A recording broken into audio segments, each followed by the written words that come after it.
है वो भी संतोष और बकरिया की है।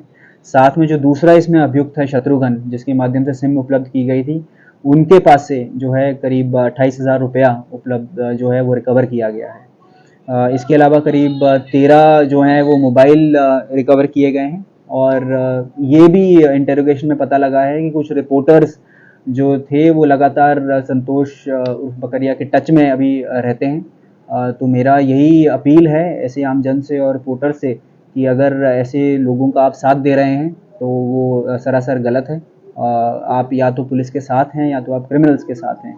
अगर आप पुलिस के साथ हैं तो ऐसी व्यक्तियों के बारे में आप हमें सूचना दें और हमको जो है इनको गिरफ्तारी करने में मदद करें।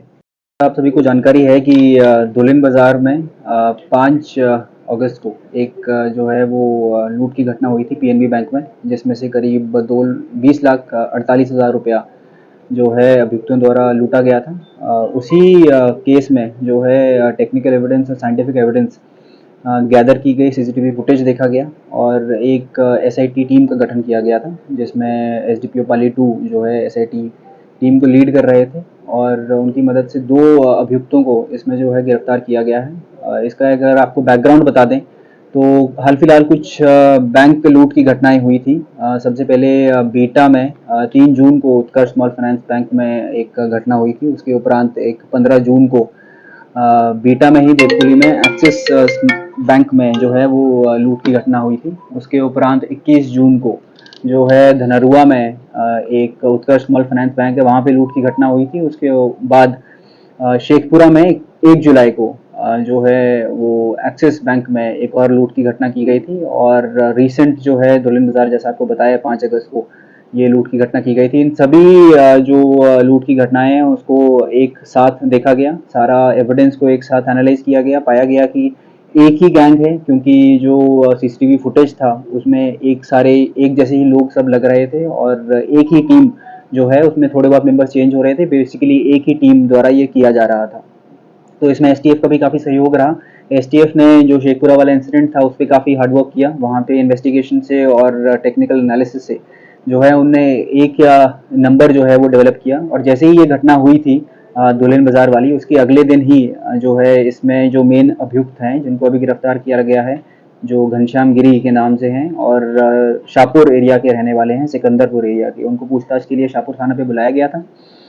पूछताछ के क्रम में उनसे जो जब उनको सीसीटीवी फुटेज दिखाया गया तो पाया गया कि उनने सीधा नकारा कि हम ये मामले के बारे में नहीं जानते हैं। उनने ये बताया कि वो एक ज़मीन के कारोबारी हैं जो शाहपुर थाने में और उसके आसपास के एरियाज़ में ज़मीन का लेन देन का काम करते हैं।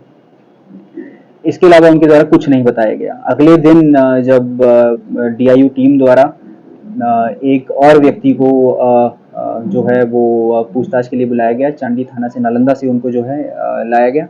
उनके द्वारा जो इसमें दूसरे अभियुक्त जिनको गिरफ्तार किया गया, शत्रुघ्न करके जो अभियुक्त हैं, वो भी इधर शाहपुर एरिया के रहने वाले हैं, सिकंदरपुर एरिया के। उनके द्वारा सीसीटीवी फुटेज की पहचान की गई और बताया गया कि इसमें जो मेन टीम लीड हैं वो संतोष और बकरिया हैं और उनके द्वारा अपने अपराध का भी जो है वो स्वीकार किया गया कि उन्हीं के द्वारा ऐसी सिम उपलब्ध कराई गई थी जिसके माध्यम से ये जो है सब इंसिडेंट्स किए जा रहे थे। और इसमें जो पहले आदमी हमने शाहपुर से पूछताछ के लिए बुलाया गया था, घनश्याम गिरी, वो एक मेन मास्टरमाइंड की तरह इसमें काम किए हैं। फिर वापस उनको जो है पूछताछ के लिए लाया गया, तब उनके द्वारा और सेपरेटली जब इन दोनों को इंटेरोगेट किया गया तो उनने फिर एक्सेप्ट किया कि इसमें जो सीसीटीवी फुटेज है उसमें जो एक मिलिट्री कलर का टोपी पहना हुआ व्यक्ति है वो संतोष उर्फ बकरिया है।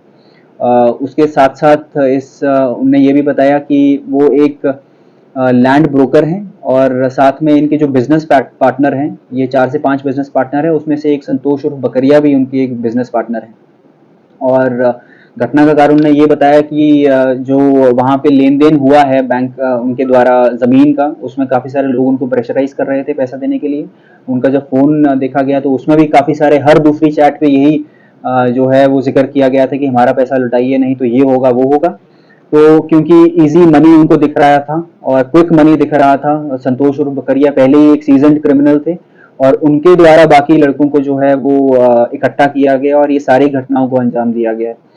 संतोष और बकरिया का अगर आपको बैकग्राउंड बता दें तो आप सभी को याद होगा, फुलवाड़ी थाने में नवंबर 2022 में एक घटना हुई थी जिसमें मंटू शर्मा और को जो है गोली मारी गई थी, उनके पिता को भी गोली मारी गई थी, दोनों की मौत हो गई थी, उनके भाई को भी गोली लगी थी, जो है वो सेफली बचे थे और उनसे चेन छिनतई